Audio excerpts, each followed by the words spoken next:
All right, thanks. Good morning, everybody. My name's Tom, and I'm super happy to be here. Finally, I know a lot of people feel the same way. Finally, we can see people in 3D, and I know COVID is not quite over, but this is part of the step to go back to the normalcy. So I'm super happy to be here. And let me see if I can get the clicker to, there we go. So first and foremost, thanks everyone at our community to organize this event. Definitely, I was looking forward to actually leave the office and be able to see some familiar faces. So this is great. So today, what I'm going to talk about is how to shine a light on your content, or basically how to make your product and your content more accessible and more discoverable for your users. And I'm with OasisLMS, so I'm purely looking at this from an education product and the education content perspective. So to get us started, what does Google do really, really well? So everybody knows Google, and if you take away their Gmail, if you take away their Android devices, Google at the end of the day is a search engine that helps you find what you're looking for.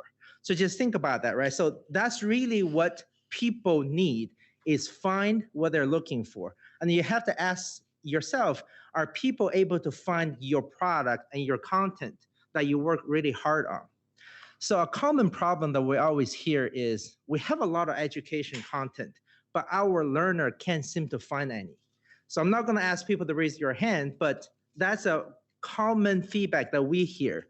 You have recordings from your annual meetings, webinars, workshops, you put special events together, you peer review this content, you create questions, and then you put it on your store, and people can't really find, it just hundreds and hundreds of product, and they can't really find what they seems to be looking for. So that's a common problem. And what we are going to do is we're just going to show how Oasis as a platform can help you shine the light on your content. So I'm going to break this talk in two parts.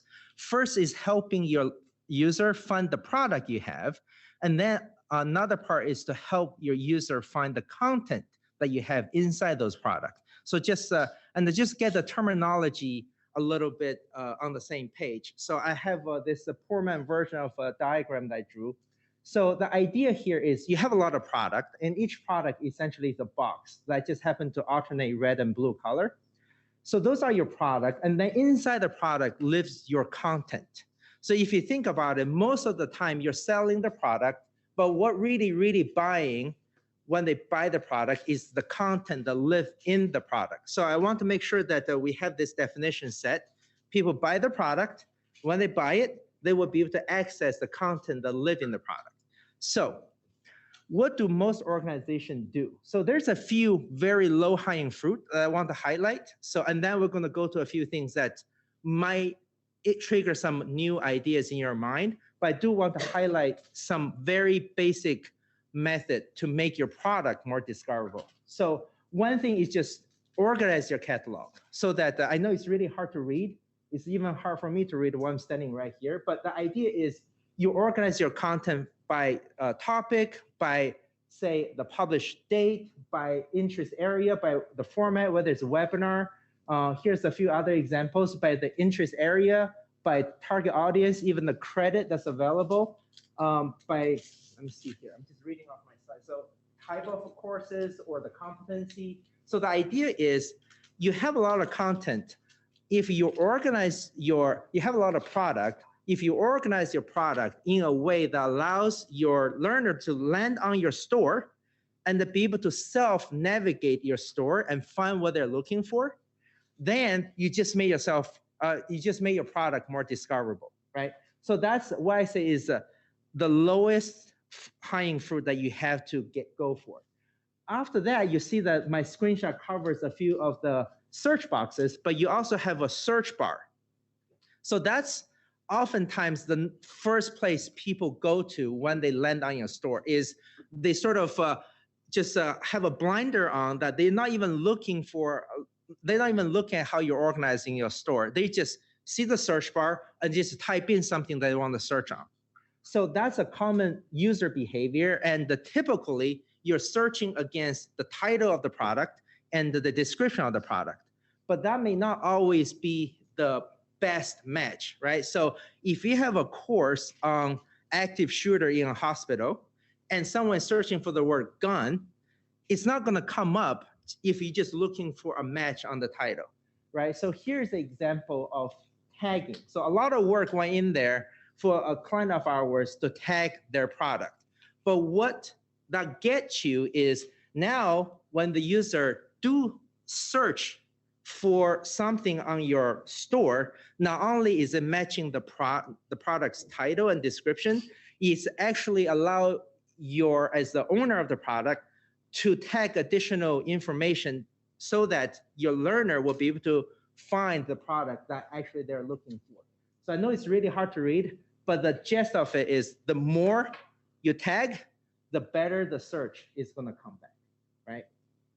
All right, so but those two things I think everybody's already doing. So I'm just going to go to the more fun part of things that I think our platform is doing that's a little bit unique, is helping user find the content in addition to the product. So the reason I try to do this is imagine on the left-hand side, is it left? Yes. Okay, anyway, on this side is the product. If you can sort of lift the content out, those little icons are your content. So now the question is, how do you get the user to find the actual content? That's really what they're after without going through the boring part of the product. So there's a few ways we help, and hopefully you can figure out if that strategy works for you. So the first one is a competency-based content search. I realize my screenshot now is not very readable, so I just want to visually describe what this does, right? So what it does is you have a competency navigation on the left-hand side. That is essentially your knowledge blueprint. That basically says all my content or all the content that's good is tagged to a knowledge space. And then the user will basically come to your catalog, either search product or flip it and they say, I just want to look for content.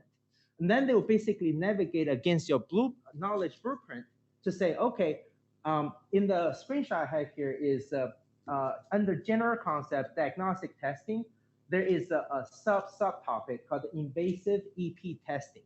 And what I'm telling the user is there are 54 content. In this particular client, it's all video. So essentially I'm saying there are 54 videos that will teach you something about this topic.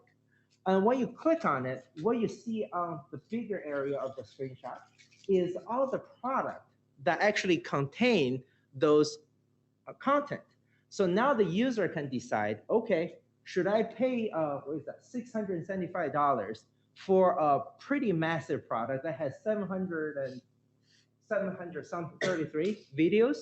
Or should I buy something cheaper or something that I already have access to that only have 5 videos that match my interest? So this is a flip of how your user are looking for product. So instead of searching for product and unsure what actually sits behind the product, you are literally let the user shining a light on the content behind the product, and then let the user decide, well, is this product worth watching? Well, I can watch a little snippet of the video and say, hey, you know what? I'm actually not going to buy this product because it's actually completely different from what I was looking for. And I can buy another product that actually is a much, much better fit. So this is what we refer to as a core competency-based search. And it's, some of you guys might have already doing that or thinking about doing it. There's a few sort of pitfalls I can share. But the idea here is it does require a lot of work to tag your content to a blueprint. But after you do that, the payoff is tremendous, right? So you definitely allows the user to have a much clearer way of navigating your content. And here's an example of just the same thing, but shows how many products there are that have some matches of the content. But some of the product only have 1 video, and the product have 20 videos, right? So just so the user can get a sense. And if they don't have access, there's a little $sign next to it so that they know they don't have access, so they have to pay for it. All right, so that's the idea of core competency-based content search. And this is another example of search within your content. And I put a little image over there. It's a Google search appliance. So what actually happens here is when the user typing a search, what we actually do is we're saying, hey, you have hundreds and hundreds of content. And if you don't actually rank them, user will think that you have no content, because going through hundreds of content that you have to offer is not very productive for someone who's just looking for something. And the problem is, how do I make my search return what the user is actually looking for? And the answer is, you don't have to figure it out. Like Google figured it out. And what we do is we integrate with the Google search engine. And what that happens is it actually takes in all the titles, the metadata, the content, everything you have. And then when the user type in something, the Google search engine is going to help you rank. So that even though you have 200, let's say 200 pieces of video, when you do a search, the most relevant is going to come back. And guess what? If one thing Google does really well, it is search. I think we already established that in the very beginning of the slide. So, so that's why I want to highlight here is sometimes the problem is so big that you don't actually need to solve yourself. There is someone whose main job is to solve the problem, and that all you had to do is work with a platform that can tap into that technology. So now if you can see, the first 5 things that's being auto-suggested is based on the Google search relevancy. And if I click on the first one, that's probably what Google think I'm really looking for. So, all right. Okay, so another way that you can sort of get user to discover your content more is relating your product to each other. So there's multiple ways of doing it. So you can tag your content, and the overlapping content, overlapping tags is going to tell the algorithm that this few product is sort of related. And there's also AI that I'm not going to get too involved in this conversation, but anyone who is on YouTube or TikTok are fully aware of just how your next swipe is helping the engine to recommend the next swipe, the swipe after that, and the swipe after that. So, but here's just an example. Someone is watching a video, and we are recommending 5 more video ordered in the what our AI engine believe is the most interesting to you, based on the fact that you are watching this video and what else you have watched in the past. And so this is, hopefully it's a little bit creepy in the sense that we are using users' behavior to dictate what the next thing I'm recommending. But in a way, I hope this creepiness is a good thing, because I am actually giving you content that's educational, right? So it's not, a silly video of another cat jumping over a fence or something. It's actually, something that's match your interest. So hopefully this type of relating product through AI and through tagging is helpful in helping your users find the content that you're providing. Because otherwise, they're just going to land on your site and they said, you don't have anything. All right, so that is it. I actually don't know if I use up all my time, but I welcome for any questions. No questions. Oh boy. All right, go ahead, Ron. We got a question. Go ahead. Hey, good. So do you have anybody who's trying to figure out how to provide or suggest the content that helps them close the gap in their transcript? Like, it's all fine and well to say, yeah, people are searching for content because they want to learn. You know what? Most medical people want to search for content in December that helps them get CME, MOC, and CE credits by the end of the year. And they really want to know how they can do that as quickly as possible and as inexpensively as possible. So it's not about searching for learning. It's about searching for getting the credits I need in the shortest time possible for the least expense. Okay, got it. I'm going to answer that 2 different ways. Number one is, I understand when people come in, sometimes they have a very direct goal. Say, hey, I want 5 more credit. What's the least amount of work I can do to get that 5 credit? I guarantee you, every person who's searching in December is a medical. So hopefully the catalog is organized well enough so that you have, like a search criteria that says, here's all the courses, offers, the credit that you want. They click on it. There's a duration for the content that live in the product. They just eyeball it to say, okay, this one offers 1 CME and it has 2 minutes of content. Click, right? So we don't have any technology to help user sort of go through the shortest path to success in that respect. But the administrator of the platform can certainly organize a catalog to achieve the same purpose. What we do have, which I did not go over here, is you could have your user take an assessment exam in the system so that the system is going to be even creepier in the sense that it actually knows what you know and what you don't know.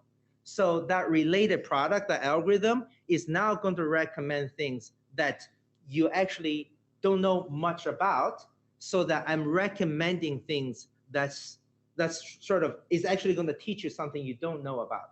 But that does require additional level of work. So I think there was a term that I just learned earlier, like intensity of work or something, because that would be a very high intensity of work. Why? Because now you have to tag your questions to the same taxonomy as your content, so that the system can sort of automatically compute your weakness and strength, and then which content map to your weak area, and then recommend those content. So that part is possible. Yeah, I mean, all the post-course assessments Yes. reveal that, and that's what we use to determine what education we should create going forward. Yes. But I'm talking about the selfish need, right, to close the gap as quickly as possible. So Yeah. if we can talk offline about how you could create that. Sure. All right. So Tom, there's a Yeah. question from the online audience. In addition to making the product and content more discoverable, Yeah. what are some use cases for monetizing that level of insight? Okay. So one thing that our client just starting to do is, I sort of only showed how you can shine a light on your content from the learner's perspective. You can also take this data from the organization's perspective, because now, we are tracking how long the user is actually inside a particular video, inside a particular product. So one thing that we are doing, one of the client is doing, is they are creating like a little chart of how much the product costs and how long the people actually spend in that product. So now you have hard data to say, hey, you know what? This product, average user spent 20 hours in, and this product is only $20. So I think I can actually increase the price of the product because people really enjoy this product, and I have hard data to show that they spend a lot of time in the product. And then you can look at some other product that is people are spending 5 minutes, 10 minutes in, where it's the same price. And you say, you know what? I can make those products free because nobody's actually enjoying the product enough to spend a lot of time. So value proposition, if you're just looking at not number of credit they offer, because that's a different value proposition, but how much time people are spending in the product as a way to learn things, you can sort of chart that out and decide which product should cost more money, purely based on how much people are engaging in that product. So hopefully that makes sense. Yeah, so the follow-up question is, so are you tracking all this, where people are going and how long they're viewing? How are you doing that? Yes. So we actually track how long they spend, how many times they visit a particular content, and then we also aggregate to say if there are 20 content in a product, then in totality, how long the user is in this product, how much is the product, and what is the value proposition for the product for that user, or for the user population as a whole. So definitely there's a roll-up reports to help you track which product draw the most amount of engagement. So yeah.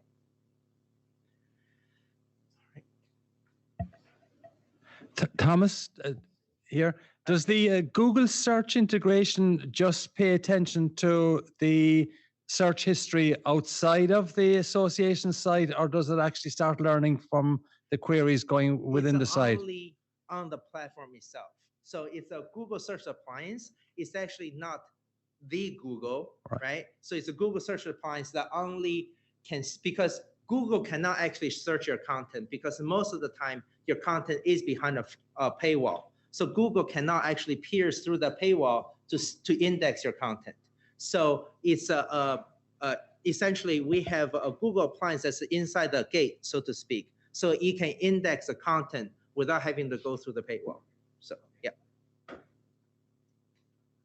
Alrighty. Thank you, everybody. Reach out. I will be right out there if you need to talk.